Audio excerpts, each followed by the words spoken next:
ఇచ్చేవాడు కాదు, అడిగిన వాటికంటే ఉన్నతమైనవి ఇవ్వగలిగిన దేవుడు ఆయన. దేవునికి మహిమ కలుగునుగాక. ఆమేన్. యవ్వనంను గూర్చి ఎందరో పెద్దలు, సేవకులు, అనుభవజ్ఞులు చాలా విషయాలు మీతో మాట్లాడే ఉంటారు. నేను మాత్రం యవ్వన ప్రాయంలోనూ మీ అందరికీ ఒక స్థిరమైన ఆలోచన కలిగించడానికి 3 విషయాలు ప్రాముఖ్యంగా చెప్తాను. చాలామంది తమ్ముళ్ళు అడిగారన్నా, మేము మా యవ్వన ప్రాయంలో మా శరీరాన్ని, మా మనసుని కంట్రోల్లో ఉంచుకోవడం ఎలాగా, మేము పరిశుద్ధంగా బ్రతకడం ఎలాగా, దేవునికి దగ్గరగా బ్రతకడం ఎలాగా అని అడిగారు. దానికి నా సమాధానం ఏమిటంటే, అలా ఉంచి ఒక సైడే ఉంచేసి, దానికి నా సమాధానం ఏమిటంటే, మీరు దేవుని ముందు యథార్థంగా, పరిశుద్ధంగా, నమ్మకంగా బ్రతకడానికి చాలా ఎక్కువ ప్రాసెస్ మనం వింటుంటాం. మీరు ఇలా ఉపవాసం చేయండి, మానకుండా వాక్యం చదవండి, అలాగే మంచి స్నేహం చేయండి కదా, సహవాసంలో ఉండండి. ఈ ప్రాసెస్ అంతా మనకు తెలుసు. కానీ సింపుల్గా మీకు అర్థమయ్యేటట్టు చెప్తాను. దేవుణ్ణి ప్రాణంగా ప్రేమించండి. మీరు దేవుణ్ణి ఎంత ప్రాణంగా ప్రేమిస్తారో అంతగా ఆయనకు నచ్చినట్లు మీరు బ్రతకడం అలవాటు చేసుకుంటారు.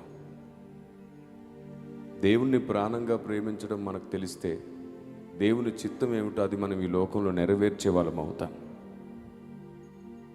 దేవుణ్ణి ప్రాణంగా ప్రేమించడం మనకు తెలియట్లేదు. మీకు అర్థమవడానికి నేను కొన్ని విషయాలు నేర్పిస్తాను. ఒకసారి మీ చెయ్యిలా కదపండి. రైట్. చాలా ఆలస్యంగా ప్రారంభించుకుంటున్నాం. మనం కూడా చాలా ఆలస్యంగా వచ్చాం. ఇప్పుడు ఇంకా వస్తున్నారు చాలామంది. ఆలస్యంగా ప్రారంభించినంత మాత్రం నేను ఆలస్యంగా ముగించను. అవసరమైనది మీ మనసులో నాటబడితే చాలు, వెంటనే ఆ నిమిషానికి నేను సందేశాన్ని ఆపేస్తాను.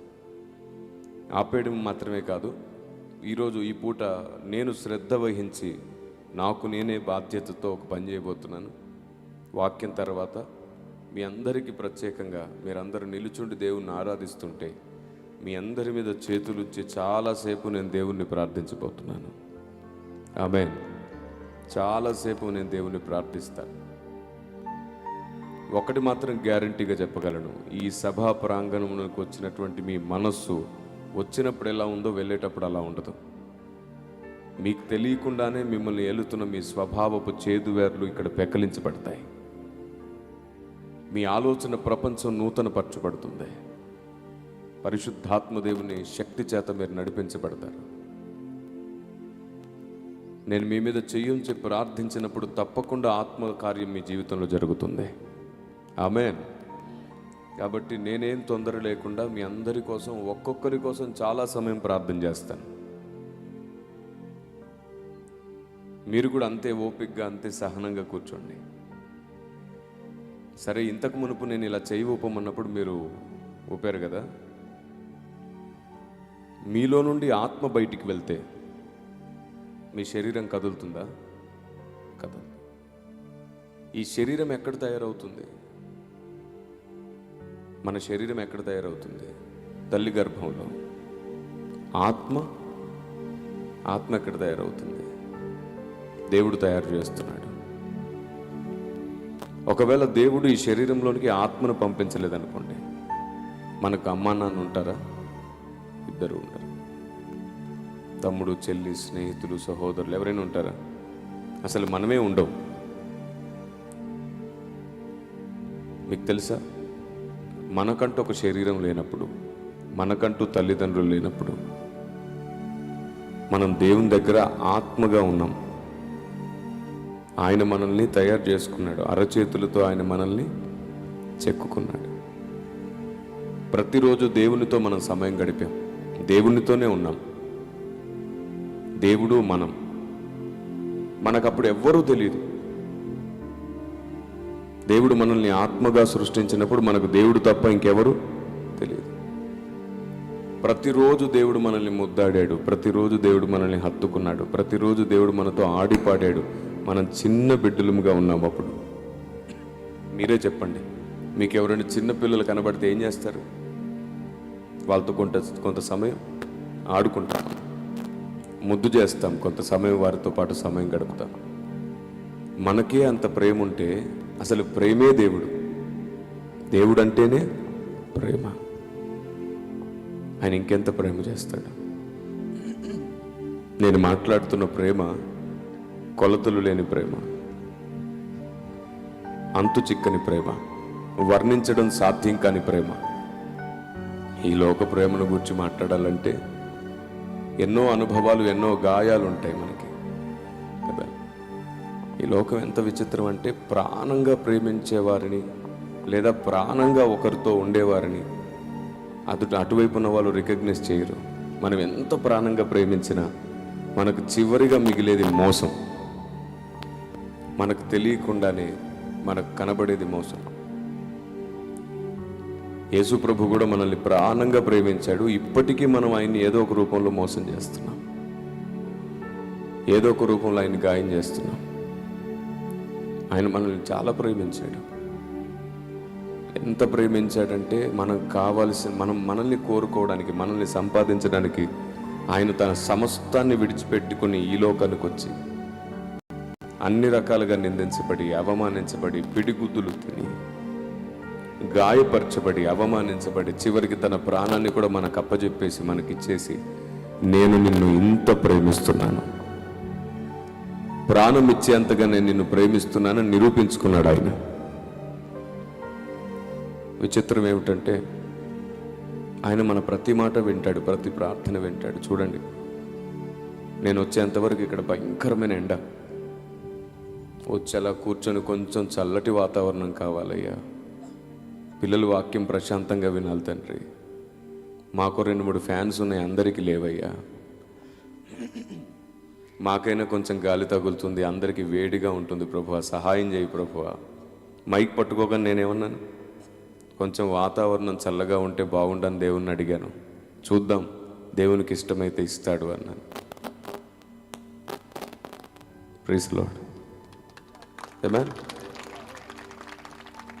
భయంకరమైన ఎండ వేడిమి చల్లగా మారిపోయింది. ఇప్పుడు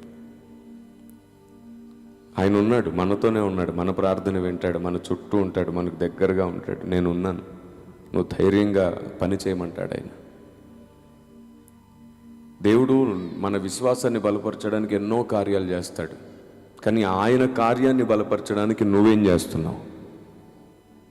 మళ్ళీ రిపీట్ చేస్తాను, దేవుడు మన విశ్వాసాన్ని బలపరచడానికి చాలా కార్యాలు చేస్తాడు. ఆయన కార్యాన్ని బలపరచడానికి నువ్వేం చేస్తున్నావు అన్నదే పాయింట్. నీకేం లాభం కావాలని పని చేస్తున్నావు? నీ లాభాన్ని కోరుకోకుండా ఆయన పనికి ఏం లాభం కావాలని ఆలోచించు, అద్భుతం జరుగుతుంది. అవును, ఆయన పనికి మనం లాభంగా మారుదాం నిస్వార్థంగా. అప్పుడు తప్పకుండా మనకు కావలసిన లాభాన్ని కూడా ఇస్తాడు. మా జీవితాలను దేవునికి సమర్పించుకున్నప్పుడు మాకు ఏ లాభం మీద దృష్టి లేదు, సమర్పించినప్పుడు మాకు ఏ లాభం మీద దృష్టి లేదు. కష్టపడుతూ పనిచేస్తూ ఉండగా మేము దేవునికి లాభం అవుతున్నా కొలది మా బ్రతుకుల్లో కూడా దేవుడు లాభాన్ని ఇచ్చాడు, కావలసిన సమృద్ధిని ఇచ్చాడు, కుటుంబాన్ని ఇచ్చాడు, కావలసిన సౌకర్యాలను ఇచ్చాడు. ఈరోజు మాకున్న ప్రతి లాభం ఆయనకు మేము లాభమైన. నష్టపోవడానికి మొదట ఇష్టపడ్డవాడే తర్వాత లాభపడతాడు. అదే భక్తి జీవితం. యవనుడా, నీ యవన ఎచ్చల నుండి పారిపో. నీకు ఇష్టమైన వాటిని, నీకు లాభంగా ఉన్న వాటిని నువ్వు ఆయన నువ్వు ఇష్టపడిన వాటికంటే ఉన్నతమైన వాటిని నీకు ఇచ్చి నిన్ను ఆశీర్వదిస్తాడు ఆయన. ఆయన కోసం నీ మనస్సును నువ్వు సమాధి చేసుకోగలిగితే, నీ మనసులో ఉన్న ప్రతి దానిని ఆయన లెక్కబెట్టి మరి నూరంతలు ఇస్తాడు. ఆయన అంటాడు, నా కొరకు నువ్వు దేన్నైనా పోగొట్టుకుంటే నేను దాన్ని నీకు 100 టైమ్స్ ఇస్తానన్నాడు. చాలామంది మిలిటరీలో చేరినప్పుడు తమ ఇష్టాలను, తమ కుటుంబ జీవితాన్ని, తమ సంతోషాలను వద్దనుకుంటారు. ఆ తర్వాత మిలిటరీ వారికి ఏమి ఇచ్చినా ఇవ్వకపోయినా, దేశం వారికి ఏమి ఇచ్చినా ఇవ్వకపోయినా, వారి ప్రాణం పోయిన తర్వాత వారి కోసం ఏం మిగిలినా మిగలకపోయినా, వారి కుటుంబానికి దేశం కోసం మా మనిషిని ఇచ్చేసామనే ఓ గర్వం, ఓ అతిశయం మిగులుతుంది. కానీ క్రీస్తునందు నువ్వు క్రీస్తు సైనికుడిగా నిలబడితే, క్రీస్తు పక్షాన నిలబడితే, ఆయన నువ్వు ఇక్కడ బ్రతుకుండగానే నువ్వు అడిగిన దానికంటే, ఊహించిన దానికంటే ఎక్కువ ఇవ్వడమే కాదు, నువ్వు బ్రతుకుండగానే ఆయనను నిరూపించడం మాత్రమే కాదు, నిత్యత్వం అంతా కూడా నీ స్థానాన్ని నువ్వు పోగొట్టుకోకుండా, నిత్యత్వమంతా నీ మహిమను ఆయన పెంచుతాడు. నిత్యత్వమంతా నువ్వు కిరీటంగా ఉంటావు. ఈ లోకంలో మనం ఆయన కార్యాలను బలపరచడానికి ఏం చేస్తున్నాం అనేది చాలా ముఖ్యం. ఏం చెయ్యాలి? నేను మళ్ళీ చెప్తున్నాను, ఈ లోకంలో మనం ఎంత ప్రాణంగా ప్రేమించినా, ఎంత ఆలోచించినా, ఎంత చేసినా, మన కళ్ళు గప్పి మన వెనకాల చేయాల్సినవన్నీ చేసేవాళ్ళు చాలామంది ఉంటారు. మనం ప్రాణంగా ప్రేమించే వారికి వాళ్ళు విలువివ్వరు. అప్పటికప్పుడు ఆశ చూపించే వారికి వారు అన్నీ ఇచ్చేస్తుంటారు. ప్రాణంగా ప్రేమించేవాడికి ఎప్పుడూ శూన్యం మిగులుతుంది. మోసం చేసేవాడికి అన్నీ మిగులుతాయి, అన్నీ దొరుకుతాయి వాళ్ళకి. అలాంటి లోకం ఇది. నువ్వు పిచ్చోడివి, పిచ్చిదానివి, నేను చాలా జెన్యూన్ కదా అని నువ్వు పరిగెడుతూ ఉంటావు. నీకు కరెక్ట్గా అలాంటి జెన్యూనిటీ దొరకదు. కానీ ఆయన మాత్రం నీకోసం ప్రాణం పెట్టాడు. ఆయన నిన్ను ప్రాణం పెట్టమని మాత్రమే అడగట్లే, అందరికంటే ఎక్కువ నన్ను ప్రేమించు అంటున్నాడు. అంతే. మనం ఆ ఒక్కటి చేయట్లేదు. మీరు ఎన్నిసార్లు మందిరాలను కాదనుకొని, ఆదివారపు ఆరాధనలు కాదనుకొని, మీకు నచ్చిన వాళ్ళతో పాటు మీరు సమయం గడిపారు వెళ్ళి? ఎన్నోసార్లు ఆదివారపు ఆరాధన కాదనుకొని దేవుణ్ణి స్తుతించడం, దేవునికి బాధ్యతను అప్పగిస్తే ఆ బాధ్యతను కూడా పక్కన పెట్టి నీకు నచ్చినట్లు నువ్వు చాలాసార్లు ప్రయాణం చేశావు. అవన్నీ చూసి దేవుడు చాలాసార్లు దుఃఖపడ్డాడు. ఈరోజు పరిశుద్ధాత్మ దేవుడు నీతో ఈ మాట చెప్పాలనుకుంటున్నాడు. నిన్ను బలపరచడానికి నేను ఎన్నో చేశాను, నా కార్యాన్ని బలపరచడానికి నువ్వేం చేస్తున్నావు? స్నేహితులు, బంధువులు, ప్రేమికులు కొన్నాళ్ళ తర్వాత అన్నీ మాయమైపోతాయి. నీ వయసు పైబడిన తర్వాత ఇంకా నీకేమనిపిస్తుందంటే ఈ బ్రతికి ఎప్పుడు ముగిస్తే బాగుండు అనిపిస్తుంది. ఆ తర్వాత నీకు ఒకే ఒక్క దిక్కు, ఆయన తప్ప నీకు ఇంకెవ్వరు దిక్కు కాదా అన్నాడు. కానీ ఆ రోజు దేవుడు చెప్తాడు, నీ సమయం అంతా వృధా చేసావు, నీ టైం అంతా వృధా చేసావు. వృద్ధాప్యంలో నువ్వు నన్ను పిలుచుకున్నావు, కానీ నేను నిన్ను యవ్వనంలోనే పిలిచాను నా కొరకు బ్రతకమని. యవ్వనంలో నీ కొరకు నువ్వు బ్రతికి, వృద్ధాప్యంలో నా కొరకు బ్రతుకుతానంటున్నావు. దేవుని కొరకు మనం ఏం చేయలేము. ఆ తర్వాత మన కొరకు ప్రాణం పెట్టిన వాడి కోసం నువ్వు ఏదైనా చేయాలంటే ఇదే మంచి అవకాశం.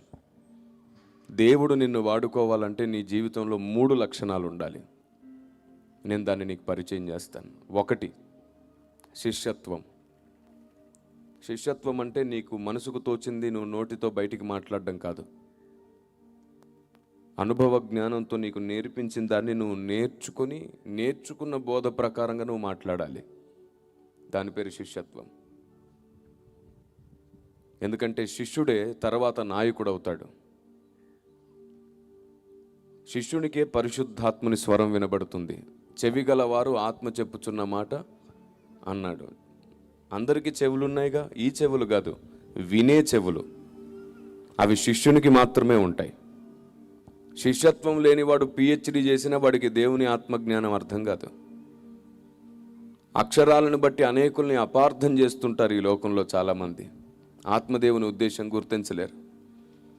యేసు ప్రభు నేనే శరీరం, నన్ను తినండి, నా శరీరం తిని నా రక్తం తాగండి అని అన్నందుకు ఒక్కసారిగా 60 మంది అపార్థం చేసుకుని ఆయన విడిచిపెట్టి వెళ్ళిపోయారు. ఈ రోజుకి చాలా విషయాలను పరిశీలించడానికి బదులుగా దూషించేవారు ఎక్కువయ్యారు, తృణీకరించేవారు ఎక్కువయ్యారు, అవమానించేవారు ఎక్కువయ్యారు. ఈ లోకంలో అపహాసకులకు, దూషకులకు, అవమానించే వారికి పరిశుద్ధాత్మ దేవుడు అవకాశం ఇవ్వాలనుకోవట్లేదు. తొందరలోనే దేవుడు వారిని చెరిగేయబోతున్నాడు. మనం రెబల్స్గా మారకూడదు. స్పిరిచువల్గా ఉన్నప్పుడు మనం శిష్యులుగానే మారాలి. ఎందుకంటే శక్తితో, బలంతో కాదు సంఘంలో దేవుడు సంస్కరణ చేసేది, ఆత్మతోనే దేవుడు సంస్కరణ చేయబోతున్నాడు. ఆమేన్. మార్పు మన వాక్శక్తి వలన కలగదు, వాక్ చమత్కారం వల్ల కలగదు, ఆత్మదేవుని శక్తి వలన మార్పు కలుగుతుంది. నా సేవా జీవితంలో నేనెవరిని మార్చలేదు, నన్ను వాడుకున్న నా దేవుడే అందరినీ మారుస్తూ వచ్చాడు. 100 మంది సువార్త విని బాప్తిస్మం పొందారు. 100 మంది, ఎందరో యవనస్తులు సువార్థికులయ్యారు, సేవకులయ్యారు. ఈరోజు 4 రాష్ట్రాల్లో WCM పరిచర్య కొనసాగుతుంది. ప్రతి చోట కూడా తరిఫీదైనటువంటి సేవకులు, నా దగ్గర తరిఫీదైన యవనస్తులే సేవకులై నిలబడ్డారు. ఎందరో వారు సేవకులు అవుతారని ఎప్పుడు వారు ఊహించలేదు, వారు సువార్థికులు అవుతారని ఊహించలేదు, వారు నాయకులు అవుతారని ఎప్పుడు ఊహించలేదు. ఇక్కడున్న మీలో ఎంతమందిని దేవుడు 1000 మంది కొరకు వాడుకోబోతున్నాడో, మీలో ఎంతమందిని కిరణ్ పాల్ కంటే మిమ్మల్ని డబుల్ త్రిబుల్గా వాడుకుంటాడో, మిమ్మల్ని ఎంతమంది గొప్పగా దేవుడు హెచ్చించబోతున్నాడో. ఈరోజు గొప్పగా వాడబడుతున్న అనేక మంది సేవకుల కంటే అత్యధికంగా మీలో ఎంతమందిని దేవుడు హెచ్చించబోతున్నాడో. అలా దేవుడు మిమ్మల్ని హెచ్చించాలి అంటే మీకు కావలసింది శిష్యత్వం. శిష్యత్వం. ఎంతకాలం నిన్ను మోసం చేసిన వారిని తలుచుకొని తలుచుకొని తలుచుకొని కుమిలిపోయి కుమిలిపోయి కుమిలిపోయి బ్రతుకుతావు? నిన్ను ప్రేమించిన వారిని తలుచుకో, నీ కొరకు ప్రాణం పెట్టిన వారిని తలుచుకో. ఏ విధము చేతనైనా నిన్ను గొప్ప చేయగలిగిన వారిని పట్టుకో. నేను మళ్ళీ చెప్తున్నాను, ఈ లోకంలో ప్రాణంగా ప్రేమించే వారికి శూన్యమే మిగులుతుంది. మోసం చేసే వారికి ఎవరైనా అన్నీ ఇస్తుంటారు. ముక్కు ముఖం తెలియని వారి దగ్గరే వారు అన్నీ ఇస్తుంటారు. మర్చిపోకండి, దేవుణ్ణి ప్రాణంగా ప్రేమించడం అలవాటు చేసుకోండి. ప్రాణంగా ప్రేమించడం అలవాటు చేసుకోండి.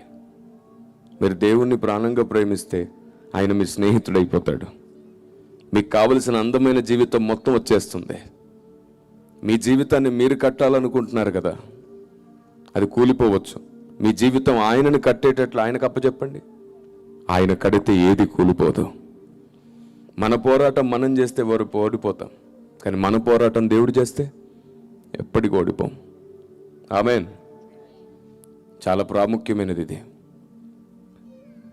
మళ్ళీ చెప్తున్నాను, ఈ లోకంలో మనం ప్రాణంగా ప్రేమించేవారు మనకెప్పుడైనా సరే గాయము, మోసము, శూన్యమే మిగిల్చారు. మన కళ్ళు కప్పి వారు చేసినవన్నీ మనకెప్పటికీ జీవితకాలం గాయంగానే మిగిలిపోతాయి. ప్రాణంగా ప్రేమించే వ్యక్తులకు ఏం దొరకదు, మోసం చేసే వ్యక్తులకు అన్నీ దొరుకుతాయి. అవును, క్రీస్తు కూడా మనల్ని ప్రాణంగా ప్రేమించాడు. మనం ఆయనకి ఏమిచ్చాం? ఇప్పుడు నేను మిమ్మల్ని అడుగుతున్నాను, యేసయ్య మిమ్మల్ని అందరినీ ఆయన రాజ్యం కొరకు, ఆయన సంకల్పం కొరకు, ఆయన పని కొరకు వాడుకోవాలనుకుంటున్నాడు. మనం మాత్రం మన కోసం బ్రతకడానికి ప్లాన్స్ చేసుకుంటుంటాం. మీకు తెలుసా, ఒక రోజుకి దాదాపుగా ప్రపంచవ్యాప్తంగా 1000 మంది కంటే ఎక్కువ చనిపోతున్నారు కదా. ఒక్క నిమిషానికి చనిపోతూనే ఉన్నారుగా. ఒక రోజుకి 10,000 కంటే ఎక్కువ మంది చనిపోతున్నారు. వారిలో ఎంతమందికి సత్యదేవుడు ఎవరో తెలియదు, ఎంతమందికి క్రీస్తు అంటే ఎవరో తెలియదు, ఎంతమంది నరకపాత్రులు అవుతున్నారో. దేవుడు దుఃఖపడుతూనే ఉన్నాడు. ప్రతిరోజు పరిశుద్ధాత్ముడు దుఃఖపడుతున్నాడు. ఆ ఒక్క దేవుణ్ణి పరిచయం చేయడానికి ఆయనకు సైన్యం కావాలి, సమాజం కావాలి, మనమే కావాలి ఆయనకి. ఒకవైపేమో క్రైస్తవ వ్యతిరేకులు దేవుడు ఒక్కడే అనే విషయాన్ని ప్రపంచానికి తెలియకుండా చేస్తున్నారు. మరొక వైపేమో క్రైస్తవులే తమకు తామే విరోధులైపోయి అక్షర జ్ఞానం చేత ఒకరినొకరు అవమానించుకొని నిందించుకుంటున్నారు. ఇంకోవైపు పరిశుద్ధాత్ముడు దుఃఖపడుతున్నాడు. ఎఫెసీ పత్రిక 4వ అధ్యాయం 30వ వచనం ప్రకారం దేవుని పరిశుద్ధాత్మను దుఃఖపరచకుడి అని అన్నాడు. ఎందుకు దుఃఖపడుతున్నాడు? 31వ వచనంలో ఉంది, కోపము, ద్వేషము, క్రోధము, దూషణ, ఈ లక్షణం ద్వారా ఆయన దుఃఖపడుతున్నాడంట. మరొక వైపు యవ్వన సమాజం అంతా కూడా రెబల్స్ అయిపోతున్నారు, రాడికల్గా మారిపోతున్నారు. దేవుని మనసును మోసే పాత్రలకు కోపము, ఆవేశము, దూషణ లక్షణం ఉంటే దేవుడు వాడుకోడు. నేను మళ్ళీ చెప్తున్నాను, ఈరోజు క్రైస్తవ సమాజంలో ఎవరైనా ఇంకొకరిని దూషించే లక్షణం, ద్వేషించే లక్షణం, అవమానించే లక్షణం, నిందించే లక్షణంతో ఉన్నారంటే దేవుడు వారిని వాడుకోడు, వారిని సాతానే వాడుకుంటున్నాడు. ఎవరిలో సహనం, ఓపిక, ప్రేమ ఉంటుందో వారిని దేవుడు వాడుకుంటాడు. ఎందుకంటే దేవుని రాజ్యం వివాదాలతో, గొడవలతో లేదు. దేవుని రాజ్యం సమాధానముతో, ప్రేమతో ఉంది. మీరు చెప్పండి, యేసు ప్రభువే రెబల్గా ప్రవర్తిస్తే, రాడికల్గా ప్రవర్తిస్తే ఈ లోకం ఎప్పుడు ఆయన చేతుల్లో ఉండేది? ఆయన ఏమన్నాడు? నా రాజ్యం ఈ లోక సంబంధమైంది కాదు. నేను అనుకుంటే, నేను రమ్మంటే దేవదూతలు వచ్చేస్తారు, వచ్చేసి మొత్తం ప్రపంచాన్ని ఆధీనం పరుస్తారు. మొత్తాన్ని స్వాధీనపరచుకోగలడు ఆయన ఒక్క మాటతో. కానీ నా దేవుడు ప్రేమతోనే అందరినీ గెలవాలనుకుంటున్నాడు, సత్యములోనే అందరినీ స్థాపించాలనుకుంటున్నాడు, అందరినీ ఆయన చిత్తము తెలుసుకునేవారిగా మార్చాలనుకుంటున్నాడు. ఆయన దేవుడు నిన్ను పిలుస్తున్నాడు. 1000 మంది నశించిపోతున్నారు, వారికి నన్ను ప్రకటించు. 1000 మంది ప్రాణాన్ని పోగొట్టుకుంటున్నారు, వారు చనిపోకముందే వారికి నా గురించి చెప్పు. ఈరోజు లోకానికి ఎన్నో ప్రశ్నలు మిగిలిపోయాయి, వాటికి సమాధానం చెప్పేవాళ్ళు కావాలి, జవాబు చెప్పేవారు కావాలి. అందుకే నా గుండెను దేవుడు మండించాడు, నాకు ఆశయాన్ని కలిగించాడు. నేను చనిపోయేలోపు 1,00,000 మందిని, పౌలు లాంటి మనసున్న వారిని తయారు చేయాలి. 1,00,000 మందిని తయారు చేయాలి. సహనంగా, ఓపికగా, ప్రేమగా ప్రతి ఒక్కరిని అర్థం చేసుకునే 1,00,000 మందిని, నిందించిన వారిని, అవమానించిన వారిని కూడా అర్థం చేసుకుని వారి మారు మనసు కోసం ప్రార్థించే 1,00,000 మందిని, సంఘ క్షేమాభివృద్ధి కొరకు ఓపికతో, కాలంతో పాటు ప్రయాణం చేసే 1,00,000 మందిని తయారు చేయాలి. ఏ ప్రశ్న లోకం నుంచి వచ్చినా సరే ఓపికగా జవాబు చెప్పేవారిని 1,00,000 మందిని తయారు చేయాలి. 1,00,000 మందిని తయారు చేయాలి. ఇది నా ఆశయం. ఈ మధ్యకాలంలో చాలామంది తమ్ముళ్ళు, చెల్లెళ్ళు, ఆ 1,00,000లో నేను ఒకదాన్ని అవుతాను, ఆ 1,00,000లో నేను ఒకరిని అవుతానన్నా మాకు కూడా ఆ తర్ఫీదు కావాలి అని అడుగుతున్నారు. నువ్వు 1,00,000లో ఒక వ్యక్తివి కావాలంటే నీకు కావలసిన 3 లక్షణాలు: శిష్యత్వం నేర్చుకో, రెండవది ప్రతిరోజు నేర్చుకో, ప్రతిరోజు మార్చుకో, మూడవది ప్రతిరోజు కనీసం 3 గంటలు ప్రార్థన చేయి. ప్రతిరోజు కనీసం 3 గంటల ప్రార్థన, ఉదయం 1 గంట, మధ్యాహ్నం 1 గంట, సాయంత్రం 1 గంట, నీకు ఎలా కుదిరిన రోజు అయిపోయేలోపు 3 గంటల ప్రార్థన. రెండవది ప్రతిరోజు నేర్చుకో, దేవుని గ్రంథాన్ని చదువు. ఎవరి గురించి ఎవరేం చెప్పినా గుడ్డిగా దేన్ని నమ్మకు. ఏదైనా ఒక కొత్త విషయం వినబడితే దాన్ని తృణీకరించి అవమానించకు, పరిశీలించు. పరిశీలించడం గొప్ప లక్షణం, తృణీకరించడం ఎవరికైనా వస్తుంది. ఏ తెలివి తక్కువ వాడైనా తృణీకరిస్తాడు, తెలివైన వాడు మాత్రమే ఆలోచిస్తాడు, పరిశీలిస్తాడు. మనం చివరి రోజుల్లో ఉన్నాం. ఎవరి గుండె ఎప్పుడు ఆగిపోతుందో తెలియదు. నేను యవ్వనొస్తుని కదా, నాకేమవ్వదు అనుకుంటారు చాలామంది. నెట్లో చూశారు కదా, యవ్వనొస్తులే ఆడుతూ ఆడుతూ ఆడుతూ గుండాగి కూలిపోతున్నారు. ఎందుకంటే మనం కల్తీ ప్రపంచంలో బ్రతుకుతున్నాం. బ్రతుకున్న ప్రతిరోజు దేవునికి, నేను అదే చెప్తున్నాను కదా, దేవుడు మనల్ని బలపరచడానికి చాలా కార్యాలు చేశాడు.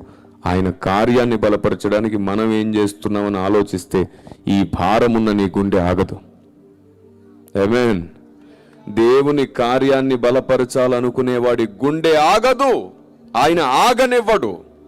నేను చెప్తున్నాను, ఈ చివరి రోజుల్లో సహనంగా, ఓపికగా దేవుని జ్ఞానాన్ని నేర్చుకొని, ప్రేమతో నింపబడి, ప్రతిదీ కాలంతో పాటు నిగ్గు తేలే వరకు ఎదురు చూస్తూ దేవుని కార్యం కొరకు కష్టపడే ప్రతి గుండె ఎక్కువ కాలం ఉండబోతుంది. వారి ఆయుష్ను దేవుడు పెంచబోతున్నాడు. ఆమేన్. మీరందరూ ఖచ్చితంగా బైబిల్ పట్టుకుని సువార్థికులే అవ్వాలి, సేవకులే అవ్వాలని కూడా దేవుడు ఏం కోరుకోవట్లా. మీరు ఒకవేళ జాబ్ హోల్డర్స్ అయితే, జాబ్ని సంపాదించే వాళ్ళైతే ఉద్యోగాన్ని చేస్తూ కూడా సేవ చేయొచ్చు, దేవుని పనికి సహకరించవచ్చు. ఒకవేళ మీరు బిజినెస్ మ్యాన్స్ అయితే బిజినెస్ చేస్తూ కూడా దేవుని పనికి సహకరించవచ్చు. ఈరోజు చూడండి, చాలామంది రాజకీయ నాయకులు డబ్బు సంపాదించి, చాలామంది బిజినెస్ మ్యాన్ డబ్బు సంపాదించి, చాలామంది ఉద్యోగస్తులు డబ్బు సంపాదించి మతోన్మాదానికి ఫండింగ్ ఇస్తున్నారు. మతోన్మాదానికి ఫండింగ్ ఇస్తున్నారు. ఒక అబద్ధాన్ని 100 మంది 100 సార్లు చెప్పండి, సమాజం అదే నిజమని నమ్ముతుంది అని చెప్తున్నారు.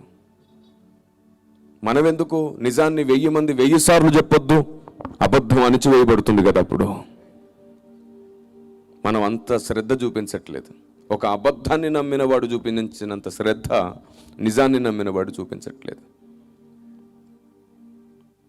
ఒక సభ్యత సంస్కారం లేకుండా దూషించి అవమానించి నిందించి వాళ్ళని వీళ్ళని తూలనాడే దుర్మార్గుడుకున్నంత శ్రద్ధ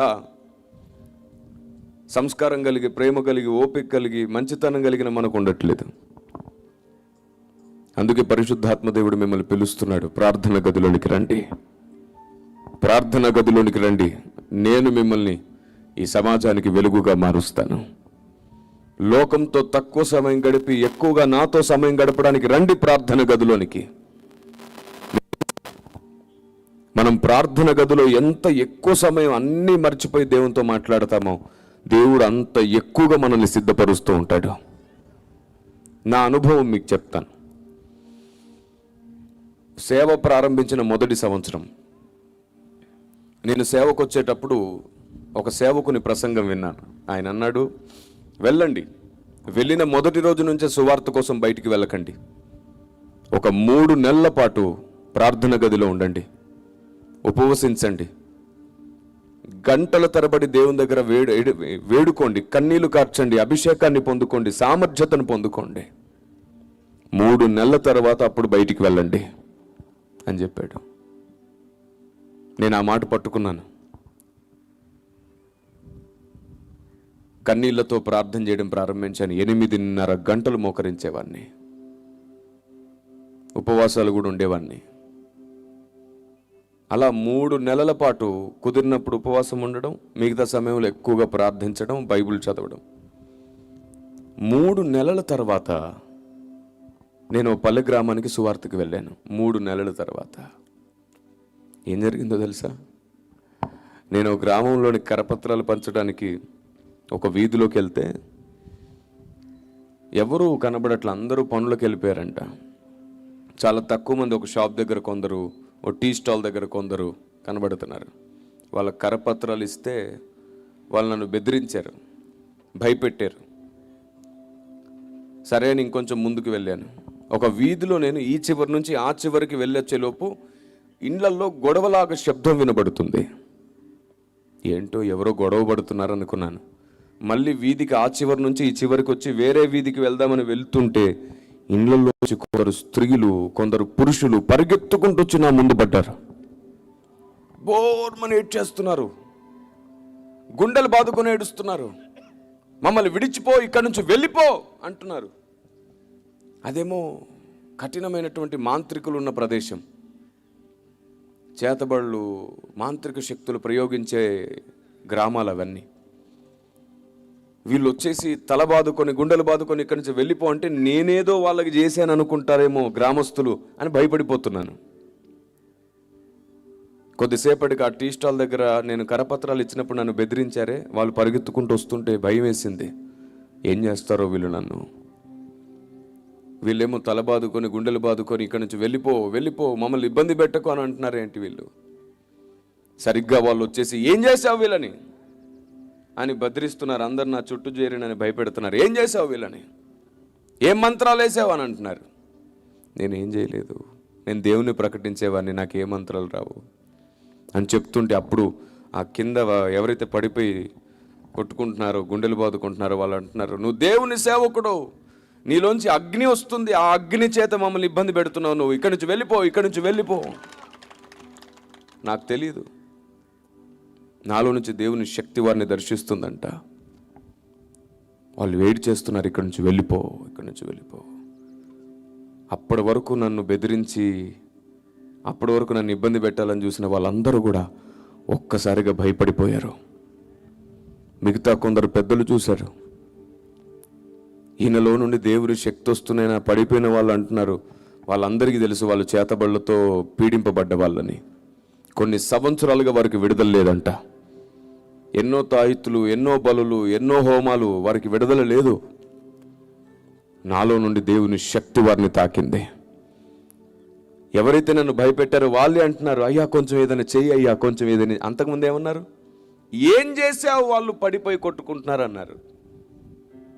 తర్వాత ఏమంటున్నారు? ఏదో ఒకటి చేసి వారిని విడిపించయ్యా. ఒక ఆవిడ వచ్చేసి నా కాలు పట్టుకుంది, ఆ దయ్యం పట్టిన ఆవిడ. నేను గడగడ వణికిపోతున్నాను. మొదటి అనుభవం నాకు అది. ఏం చేయాలో తెలియట్లేదు. నా చెయ్యి వారి మీదకి వెళ్ళింది. ప్రార్థన చేయడం ప్రారంభించాను. నేను చెయ్యి పెట్టి ప్రార్థన చేసేటప్పుడు ఎగిరి అంత దూరంలో పడిపోయింది ఆమె. అలా చాలామంది మీద చెయ్యి పెట్టి ప్రార్థన చేశాను, అందరూ పడిపోతున్నారు. ఆ ఊర్లో చాలామంది పెద్దలు వచ్చారు, గ్రామ సర్పంచ్ వచ్చాడు. అదంతా కళ్ళారు చూశాడు. ఇది మనిషి వల్ల అయ్యే పని కాదు, ఇది నిజంగా దేవుని శక్తే. ఎందుకంటే అప్పుడు నేను చాలా చిన్నవాడిని, టీనేజ్. నేను అప్పుడు టీనేజ్, నాకు 15-16 సంవత్సరాల వయసు. ఇక్కడ ఎవరన్నా 15-16 సంవత్సరాల వయసు పిల్లలు ఉన్నారా? చిన్న వయసు, 15 ఇయర్స్, 15-16 సంవత్సరాలు, చాలా చిన్న వయసు.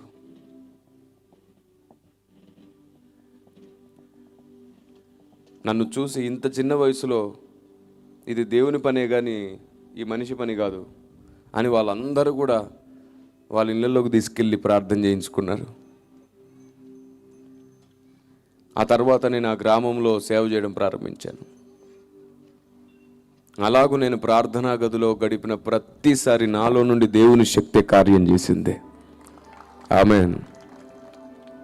మనుషులం మనల్ని దేవుడు వాడుకుంటేనే దేవుని సేవ జరుగుతుంది. ఇప్పటివరకు ఎంతమంది భూమి మీద ఉన్నారో అందరినీ దేవుడే వాడుకున్నాడు. అందరం ఆయన వాడుకునే పాత్రలం. దేవుడు మిమ్మల్ని కూడా వాడుకోవాలనుకుంటున్నాడు తమ్ముడు, మిమ్మల్ని కూడా వాడుకోవాలనుకుంటున్నాడు చెల్లి. దేవుడు మిమ్మల్ని వాడుకోవాలంటే ముందు మీరు మీ సమయాన్ని సరిగ్గా వాడండి. ప్రార్థన గదిలో ఎక్కువ సమయం మోకరించండి. ఆ ప్రార్థన గదిలో మోకరించినప్పుడు నశించిపోయే వారి కోసం ఏడవండి. నన్ను వాడుకో ప్రభువా అని బ్రతిమాలండి. ఎందుకంటే ఈ లోకంలో నువ్వు ఎన్నాళ్ళు బ్రతికిన ఏదో ఒక రోజు ఈ లోకాన్ని విడిచిపెట్టి వెళ్ళిపోవాలి. బ్రతికున్న ప్రతిరోజు నీ చిత్తం కొరకు నన్ను బ్రతికించి ప్రభువా అని అడగండి. మీకు కావలసిన ఉద్యోగం ఎప్పుడు రావాలో ఆయన ఖచ్చితంగా ఇస్తాడు. మీ జీవితం ఎప్పుడు ఎలా బాగుపడాలో ఆయన చేస్తాడు. దాంతోపాటు ఆయన నిన్ను వాడుకోవడం కూడా ప్రారంభిస్తాడు. ఆమేన్. సేవ చేయడం అంటే పాస్టర్ అవ్వడమే కాదు. చెప్పాను కదా, చాలామంది సంపాదించి ఒక అబద్ధాన్ని ప్రాపగండ చేయమని చెప్పేసి డబ్బులు వాళ్ళకి ఫండింగ్ ఇస్తున్నారు, తప్పుడు వార్తల కోసం. మీరే చెప్పండి, దేవుడు ఒక్కడా కాదా? చెప్పండి. ఇప్పుడు మీరు మాట్లాడే టైం, దేవుడు ఒక్కడా కాదా? ఒక్కడే. ఆ ఒక్కడెవరు అన్న దగ్గర కదా ఇన్ని గొడవలు వస్తున్నాయి, అవునా? ఆ ఒక్కడే.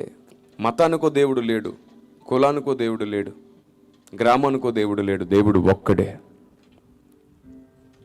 ఒకవేళ మతానికో దేవుడు ఉండేటట్లయితే మతానికో భూమి, మతానికో చంద్రుడు, మతానికో సూర్యుడు ఉండాలి. లేడే. అందరికీ ఒక్కడే దేవుడు. ఆ ఒక్కడెవరు అంటే ఆయన్ని గుర్తుపట్టడానికి ప్రతి మత గ్రంథాలలో కొన్ని గుర్తులున్నాయి. ఆయన ఏ మత గ్రంథంలో లేడు, ఆయన్ని గుర్తుపట్టడానికి గుర్తులున్నాయి. ఒక నుండే ప్రతి జాతి మనిషిని దేవుడు పుట్టించి వారు తడువులాడి కనుగొందురని పొలిమేర్లు నియమించాడు. అందరూ గుర్తుపట్టడానికి గుర్తులు ఇచ్చాడు ఆయన. నేను చెప్తున్నాను, మనం నమ్మిన దేవుడు, మనం ఆరాధిస్తున్న దేవుడు ప్రపంచమంతటా ఆయన ముద్రలు కలిగిన దేవుడు. ఆయన ప్రపంచమంతటా ఆయన ముద్రలు ఉన్నాయి. ఆమేన్. ఇది నేను నిరూపించి తీరుతాను. క్రైస్తవ వ్యతిరేకులు వింటున్నారు కానీ క్రైస్తవులోనే కొందరికి ఉలికిపాటు ఎక్కువ. దేవుని గుర్తులు ప్రపంచమంతటా ఉన్నాయంటే సాతానికి ఇష్టం లేదు. క్రైస్తవుల్లో కూడా కొందరు మేధావులకు ఇష్టం లేదు. ఏం చేద్దాం? ఎక్కడి వాడు అక్కడ మౌనంగా ఎవడి పని వాడు చేసుకోవచ్చు కదా, చేసుకోరు. తొందరపడి మాట్లాడేవారు ఎక్కువైపోయారు, ఆవేశపడి మాట్లాడేవారు ఎక్కువైపోయారు. ఒకడు అనేక గ్రంథాలు పరిశీలించిన తర్వాత, అనేక గంటలు మోకరించిన తర్వాత, అనేకులతో చర్చించిన తర్వాత ఒక అనుభవాన్ని ప్రకటిస్తే అసలు ప్రార్థనా అనుభవం లేదు, గ్రంథాల పరిశీలన లేదు, ఎవరితో చర్చించిన అనుభవం లేదు, ఏమీ లేదు, కానీ నోరు బారేసుకునే వాళ్ళు ఎక్కువైపోయారు. సేవకులే ఒకవేళ తొందరపడితే, సువార్తులకే ఒకవేళ తొందరపడితే, విశ్వాసులే ఒకవేళ తొందరపడితే, మారు మనసు ఉన్నవాడే తొందరపడితే, లోకంలో ఉన్నవాడు తొందర ఎందుకు పడడు? వాడికి నీకున్న తేడా ఏమిటి? ఈ దౌర్భాగ్యాన్ని క్రైస్తవ్యంలోంచి పెకలించండి. ముందు తొందరపడి నోరు జారి ఎదుటి వ్యక్తి ఎంత గొప్పవాడైనా సరే అతన్ని అవమానించి, ఏమండి డీజీఎస్ దినకరణ్ గారిలో తప్పులు ఉన్నాయంట, ఏసన్న గారిలో తప్పులు ఉన్నాయంట, పీజే స్టీవెన్ పాల్ గారిలో తప్పులు ఉన్నాయంట, ఏమండి బిల్లీ గ్రహం గారిలో తప్పులు ఉన్నాయంట. మహానుభావులు పెద్ద పెద్ద వాళ్ళందరినీ తృణీకరించేసి అవమానించేస్తున్నారు. మనకంటే ముందు బ్రతికిన వాళ్ళు అందరిలో తప్పులు ఉన్నాయంట. మరి వీడు మాత్రం ఆకాశం నుంచి ఊడిపడ్డా? నేను ఒకటి చెప్పనా, వెతికితే నీ తల్లిదండ్రుల్లో కూడా నీకు తప్పులు కనబడతాయి. వీళ్ళు కరెక్ట్గా నిర్ణయాలు తీసుకోలేదని, ఈ ఆలోచన తప్పని, అది తప్పని, ఇది తప్పని నువ్వు కూడా మీ తల్లిదండ్రులను తప్పుపట్టొచ్చు. అర్థం చేసుకోవడం చేత కావాలి దేన్నైనా. ఒక వ్యక్తి ఒక విషయంలో పొరపాటు అయితే అన్ని విషయంలో పొరపాటుని ఎప్పుడు తీర్పు తీర్చకూడదు. మీ స్కూల్ టీచర్స్ మీకు అన్నిసార్లు నచ్చారా? ద్వేషించారుగా మీరు కూడా కొందరిని. మీకు అర్థమయ్యేటట్టు చిన్న కథ చెప్తాను, యూత్ మీటింగ్ కాబట్టి ఈజీగా అర్థమవుతుంది. ఒక స్టూడెంట్ ఒక టీచర్ వాళ్ళ భార్యని కొట్టడం చూశాడు. ఆ టీచర్ ఏమో మ్యాథ్స్ టీచింగ్ చేస్తాడు. భార్యకు భర్తలకు గొడవైంది, భార్య భర్తకు గొడవ అయితే ఈయన చూశాడు.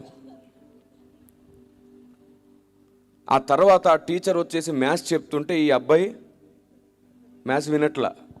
ఎందుకు? అతను తప్పు చేశాడు. ఒక అమ్మాయిని కొడతాడా పురుషుడై ఉండి?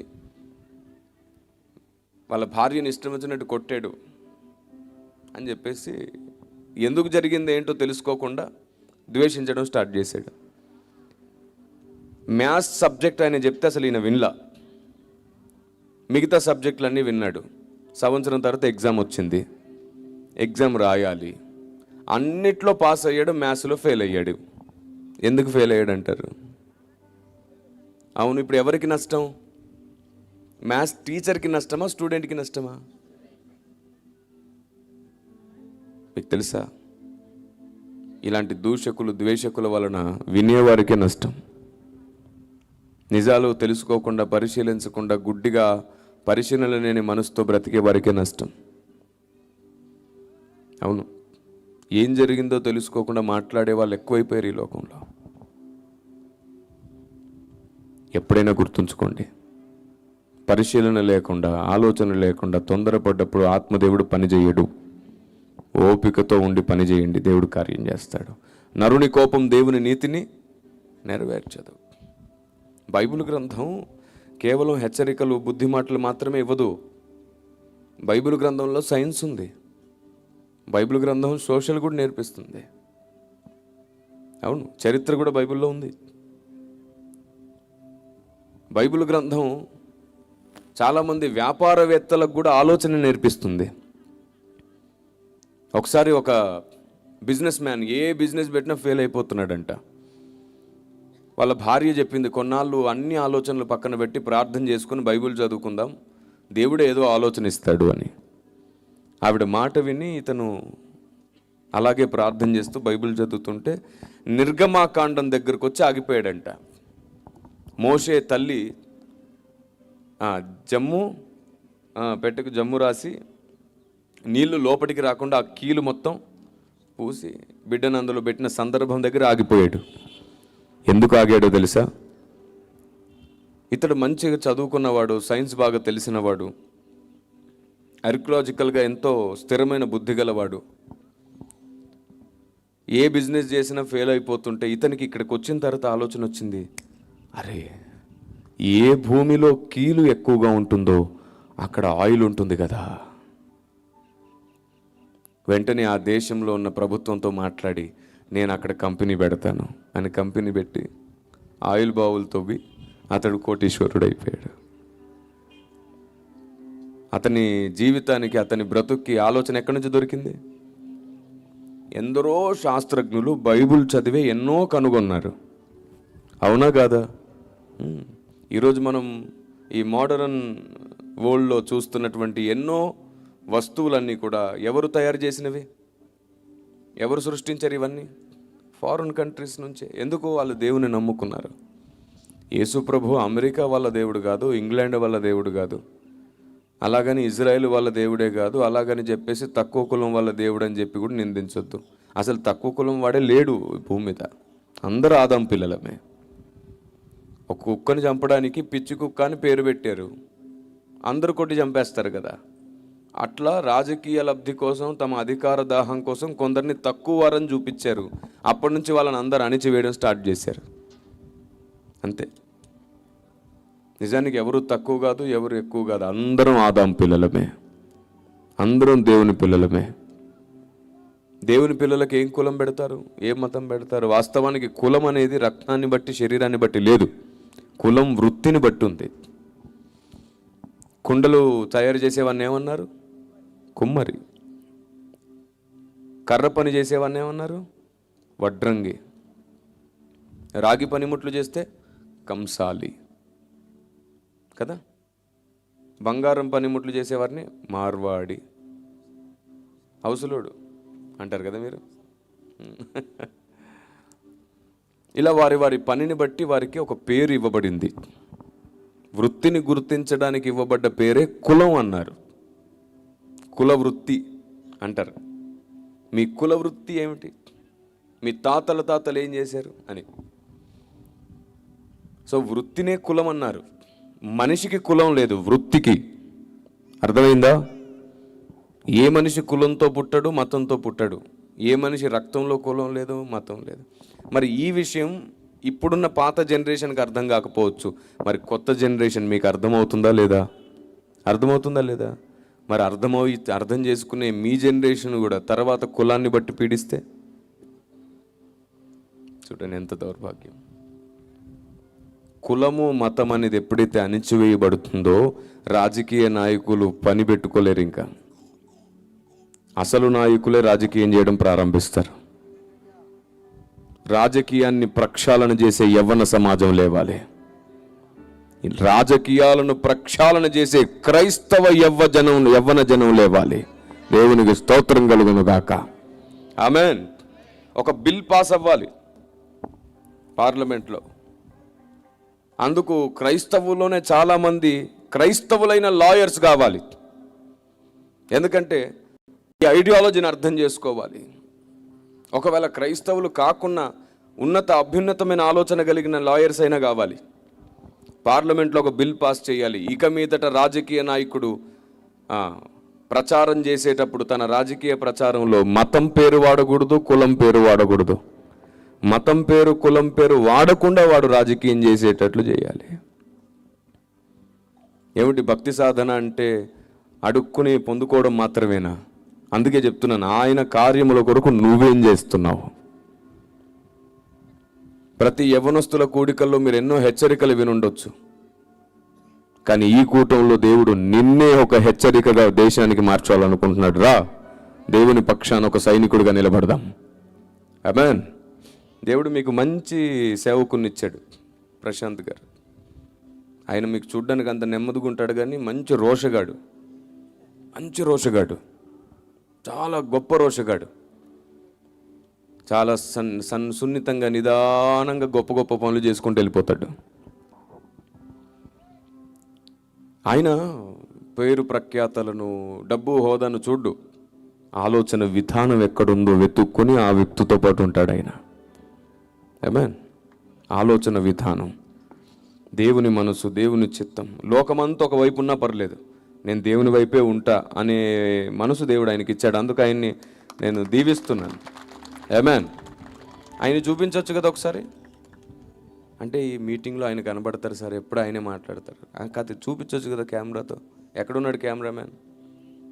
చూడన్నాను. ప్రశాంత్ గారు అంటే ఈ మీటింగ్కి కన్వీనర్గా ఉన్నారు కదా, ఆయనే. సామాన్యుడు కదా ఆయన. ఎవరు ఇచ్చినా ఇవ్వకపోయినా, ఎవరు చేసినా చేయకపోయినా ఆయన మాత్రం చేసుకుంటా పోతానే ఉంటాడు కాబట్టి మీరు ఇక్కడ కూర్చోవాలి. రైట్. మనం ఓపికతో పని చేయడమే కాదు, చాలా తొందరగా కూడా పని చేయాలి. ఓపిక మాట్లాడే విషయంలో కావాలి, తొందర పని చేసే విషయంలో కావాలి. ఓపికగా మాట్లాడదాం, తొందరగా పని చేద్దాం, ఆత్మకార్యం జరిగిపోతుంది. చాలా పెద్ద పని చేయాలి. మనం లోకానికి తీర్పు తీర్చేవారం మనం ఉందా లేదా బైబిల్లో? మనం లోకానికి వెలుగు అని ఉందా లేదా బైబిల్లో? చాలా పెద్ద పెద్ద పని చేయాలి. ఒక జీవో రావాలి. రాజకీయ నాయకుడు మతాన్ని కులాన్ని వాడకుండా రాజకీయం చేసేటట్లయితేనే రాజకీయం, లేదంటే వద్దు రాజకీయం. రెండవది, సోషల్ మీడియాలో కానీ ఎక్కడైనా కానీ ఎవరైనా సరే నిజానిజాలు తెలుసుకోకుండా ఒకరిని అవమానించిన, తృణీకరించిన, హేళన చేసిన వెంటనే వాడిని 10 సంవత్సరాల లోపల పెట్టేయాలి, అంతే. అలాంటి దుర్మార్గుల వల్లే చాలామంది మైండ్ చెడిపోతుంది. ఎవరి గురించి అయినా సరే నిష్కారణమైన ద్వేషాన్ని కానీ, అపార్థాలు కానీ, లేని వార్తలు కానీ, తప్పుడు వార్తలు కానీ, హేట్రేట్ స్పీచెస్ కానీ ఇస్తే వారు శిక్షార్హులు అవ్వాలి వెంటనే. అలాంటి ఖచ్చితమైన జీవో రావాలి. ప్రశ్నించడం వేరు, పరిశీలించడం వేరు, కానీ వ్యక్తిని హేళన చేసి అవమానించడం తప్పు కదా. సినిమా వాళ్ళ జోకులు పెట్టి, సినిమా వాళ్ళ బొమ్మలు పెట్టి, సినిమా వాళ్ళు ఏం తప్పుడు మనుషులని నేను అనట్లేదు, వాళ్ళకు కూడా రక్షణ అవసరం.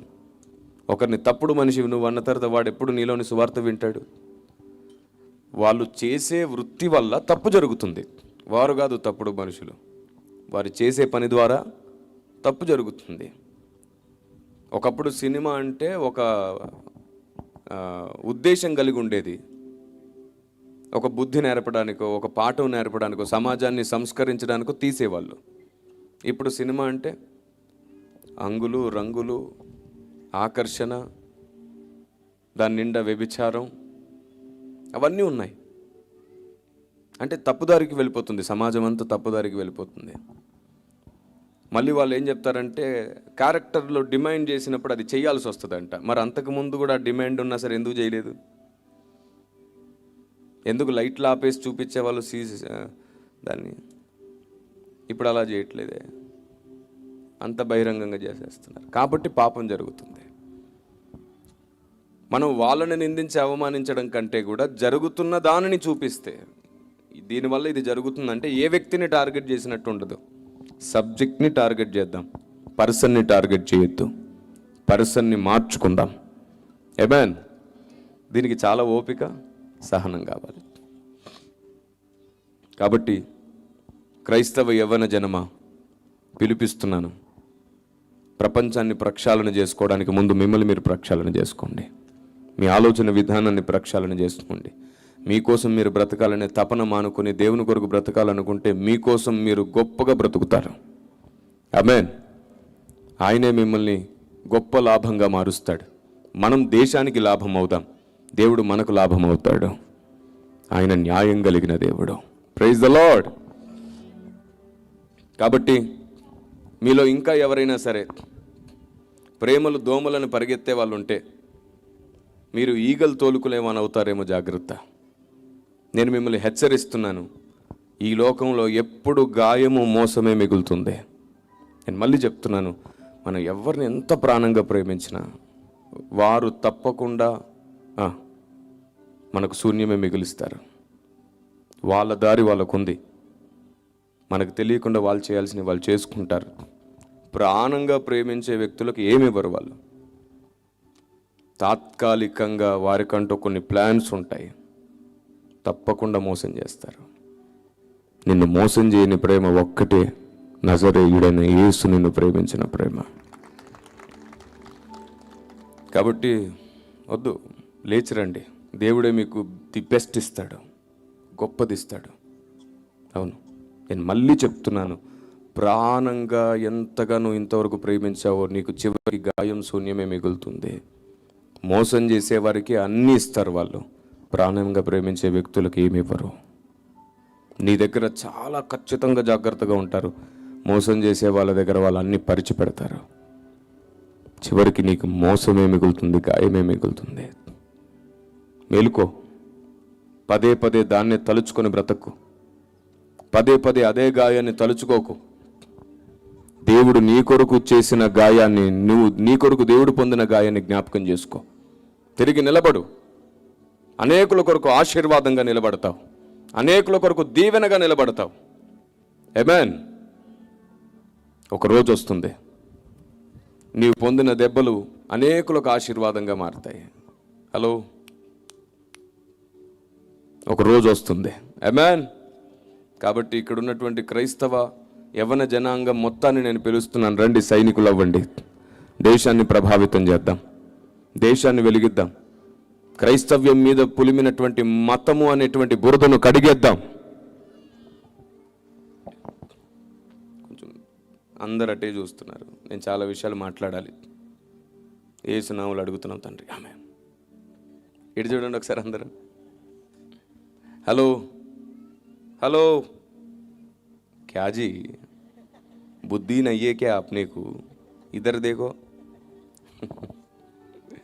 కొందరు తెలుగు హిందీ కలిపి మాట్లాడతారు కదా, అట్లాగా క్యాజీ అక్కలు నయ్యే క్యా అనే విషయాన్ని బుద్ధి నయ్యే క్యా అంటారు. అట్లా కలిపి మాట్లాడు. వినండి జాగ్రత్తగా. క్రైస్తవ యవ్వన జనాంగాన్ని పిలుస్తున్నాను నేను. దేశాన్ని ప్రభావితం చేద్దాం రండి. దేశానికి వెలుగుని పంచుదాం రండి. దేశానికి ఆలోచన పంచుదాం రండి. క్రైస్తవ్యం మీద ఉన్న నిందలు తొలగిద్దాం రండి. మతము అనేటువంటి నిందను తొలగిద్దాం. మనం ఆచార సాంప్రదాయాలు మారుస్తామనేటువంటి నిందను తొలగిద్దాం. మనం దేవుని పరిచయం చేసిన వారు మనం అర్థమయ్యేటట్లు చేద్దాం. మనకంటే ముందు బ్రతికిన ఎందరో క్రైస్తవ పెద్దలు చేసిన కొన్ని పొరపాట్ల వల్ల ఇప్పటికీ ఇది మత ప్రచారం లాగా మిగిలిపోయింది. అది కేవలం మనుషుల అవగాహన లోపమే కానీ ఆ మనుషులు కూడా పరిశుద్ధులు, యథార్థవంతులు, నీతిమంతులే. మొత్తాన్ని అందరికీ అర్థమయ్యేటట్టు చేద్దాం. అపార్థమైన క్రైస్తవ్యాన్ని భారతదేశానికి తిరిగి అర్థమయ్యేటట్లు చేద్దాం రండి. తిరిగి అర్థమయ్యేటట్లు చేద్దాం. ఆమేన్. ఇలాంటి ఉన్నతమైన ఉద్దేశాలు నీలో ఉంటే నీ గుండె ఆగదు. ఇలాంటి ఉన్నతమైన మనసు నీలో ఉంటే నీ గుండె ఆగదు. ఆమేన్. ఇప్పుడు చెప్పు, ఎవరి కోసం ప్రాణం ఇస్తావు? మొన్నటిదాకా పువ్వు పట్టుకొని తిరిగావే. మళ్ళీ చెప్తున్నాను, మోసం, అంతా మోసం. ప్రాణంగా ప్రేమించే వ్యక్తులకు వాళ్ళు ఏమి ఇవ్వరు. వాళ్ళు ప్లాన్ చేసుకుని మోసం చేసే వ్యక్తులకు అన్నీ ఇస్తారు. వాళ్ళు గాయపడతారు, మోసపోతారు, తిరిగి ప్రాణం పెట్టే వాళ్ళ దగ్గరకు వస్తారు. నీ ప్రేమ నిజమైతే నీ విలువ నీకు వచ్చి తీరుతుంది. నువ్వు నిజమైతే నిన్ను నిరూపించి తీరుతాడు. నీ ప్రేమ నిజమైతే నిన్ను పోగొట్టుకోవడం వాళ్ళు చేసిన ఎంత పెద్ద తప్పో వాళ్ళు తెలుసుకునే రోజు ఒకటి వస్తుంది. నువ్వు ఇంకా మోసపోకు, నిన్ను నువ్వు మోసగించుకోకు. నిన్ను ప్రాణంగా ప్రేమించిన క్రీస్తు కొరకు నిలబడు. దేశాన్ని వెలిగించు. నువ్వు వెలుగుగా మారు. ఉన్నత స్థాయిలో నిలవబడు. నీ సమయం వృధా చేసుకోకు. బుద్ధి గలవాడిగా మారు. జ్ఞానం కలిగిన వాడిగా మారు. తప్పకుండా నీవు బాగుంటావు, నీ వల్ల అందరూ బాగుంటారు. అలాంటి ఉన్నతమైన క్రైస్తవులమై వర్ధిల్లుదుముగాక. ఒక విలియం కేరీ ఈ దేశాన్ని వెలిగించడానికి ప్రయాసపడినవాడు కదా. ఒక మదర్ తెరిస్సా ఈ దేశాన్ని వెలిగించడానికి ప్రయాసపడ్డ స్త్రీ. ఎందరో మహానుభావులు క్రైస్తవులు ఈ దేశానికి సేవ చేసి పెట్టారు. ఈరోజు మహానుభావులుగా, నాయకులుగా ఉన్న చాలామంది క్రైస్తవ మిషనరీ స్కూల్లో చదివారు. ఎందుకంటే ఆనాడు బీదలకు చదువుకునే అవకాశం లేదు. తక్కువ వారంటూ, కులం తక్కువ వారంటూ నెట్టివేయబడితే వారికి చదువు లేదు. ఎందరో మహానుభావులు క్రైస్తవ మిషనరీస్లో చదివి గొప్ప వాళ్ళు అయ్యారు. దేశము క్రైస్తవుడి వల్ల సేవ పొందింది. క్రైస్తవుడు దేశానికి సేవ చేశాడు. మతం మార్చడం, కులం మార్చడం, ఆచారాలు సాంప్రదాయాలు మార్చడం కాదు. అది ఆనాటి దినాల్లో రాజులు రాజ్యాల మీద యుద్ధాలు చేసి చేసినటువంటి పిచ్చి ప్రయత్నం. కానీ క్రైస్తవుడు ఏ ఆచార సాంప్రదాయాలు మార్చట్లేదు, బ్రతుకులను మారుస్తున్నాడు. Praise the lord. నేను ఎప్పుడూ చెప్తుంటాను సువార్త చెప్పేటప్పుడు, ఇంతవరకు ఏ మతం ద్వారా, కులం ద్వారా, ఆచార సాంప్రదాయాల ద్వారా, ఏ పోలీస్ వ్యవస్థ ద్వారా దొంగలు, వ్యభిచారులు, నరహంతకులు, శాడిస్టులు, ప్యాకట్టగాళ్ళు మారలేదు.